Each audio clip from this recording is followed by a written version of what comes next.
Seorang ilmuwan mencoba mempercepat evolusi hewan dengan menempatkan seekor kura-kura kecil ke dalam ruang eksperimen. Saat serum evolusi mengalir melalui tabung, kura-kura itu dengan cepat membesar dan perlahan mengembangkan ciri-ciri seperti manusia. Semua orang merasa gembira melihat hasilnya, kecuali seekor rakun yang tampak cemas. Tepat saat mereka mengira eksperimen itu berhasil, kura-kura itu tiba-tiba menjadi ganas dan menunjukkan cacat genetik yang jelas. Bagi seorang ilmuwan yang terobsesi pada kesempurnaan, hal ini merupakan kegagalan besar. Tanpa ragu, ia langsung memerintahkan agar spesimen itu dimusnahkan. Pada saat itu, rakun itu menyadari sumber masalahnya dan segera melaporkannya kepada tuannya. Ternyata selama proses evolusi, gen agresif milik kura-kura itu belum sepenuhnya disaring. Sang ilmuwan lalu memodifikasi peralatannya berdasarkan ide dari rakun tersebut. Setelah banyak percobaan, mereka akhirnya mencapai terobosan besar. Bahkan ilmuwan itu sendiri tidak paham mengapa rakun hasil modifikasi ini memiliki pengamatan yang begitu tajam. Berkat bimbingannya, makhluk-makhluk yang berevolusi itu pun menjadi lembut sifatnya. Hal ini membuat sang ilmuwan semakin yakin untuk membangun dunia utopia impiannya.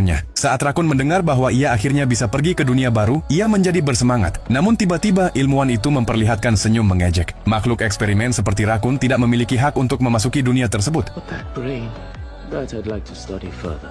Prep it for surgery and removal in the morning. Menyadari bahaya yang mengancam, rakun itu mulai mengumpulkan berbagai komponen di dalam selnya dan berhasil membuat kartu akses. Sebelum hari berikutnya tiba, ia berencana melarikan diri bersama teman-temannya. Dengan penuh harapan, ia membuka pintu-pintu sel dan membebaskan hewan-hewan di sebelahnya. Namun sebelum mereka sempat merayakannya, Jack muncul sambil membawa senjata, memaksa rakun itu kembali ke kandangnya. Setelah melihat salah satu temannya tewas, rakun itu hancur dan menyerang Jack dengan penuh amarah. Temannya berteriak memintanya untuk melarikan diri. Namun ia terus bertarung hingga para penjaga bersenjata datang. Ia merebut senjata dan menghabisi para penjaga tersebut. Saat tembakan akhirnya berhenti, ia menyadari bahwa semua temannya telah mati. Sambil menahan kesedihan, ia berlari menembus kobaran api. Ia menaiki pesawat luar angkasa, menyalakan mesin, lalu melarikan diri ke luar angkasa. Bertahun-tahun kemudian, ia kembali ke tempat penuh duka itu. Ia menemukan bahwa eksperimen tersebut masih berjalan. Masih banyak makhluk yang dipenjara di sana. Ia mengambil sebuah kartu akses, membuka semua kandang, dan membebaskan hewan-hewan yang ketakutan. Namun mantan tuannya kembali muncul, menyeretnya kembali seperti dulu. Namun setelah semua yang telah ia lalui, kini ia tidak lagi sendirian, dan pria itu akan membayar harganya atas semua yang telah dilakukannya.